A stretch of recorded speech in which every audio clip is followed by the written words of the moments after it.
This is the Swann oil storage facility off South Military Highway in Chesapeake. The plant sits on the southern branch of the Elizabeth River in the Gilmerton section of the city, and the company wants to build a 26-barrel-a-day oil refinery on the site. Company officials say the plant should cost around $30 million to build.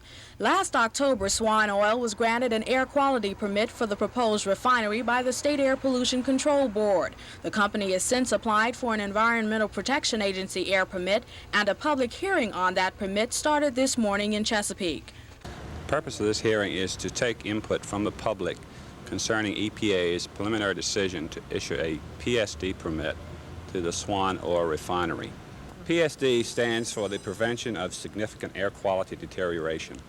We will evaluate the comments that have been made relative to the requirements of the PSD regulations and before we make a final decision on the permit application. We think we get the public's involvement in the permit process. In many cases, the public will raise issues that maybe we have not thought of or maybe that we have overlooked. So it is very important, yes. Attendance for the morning session was sparse, but the 5 persons who did speak said they opposed the refinery. Some cited pollution of the air and water, particularly the increased likelihood of oil spills. Mrs. Carolyn Estes of Newport News recalled what it was like to live in a city with oil refineries and says that's why she's against this one.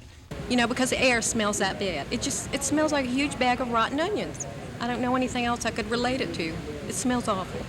After a 3-hour-long session here tonight at the Great Bridge Community Center, the EPA will hold another day-long session tomorrow at which citizens can express their views about the proposed Swann Oil Refinery.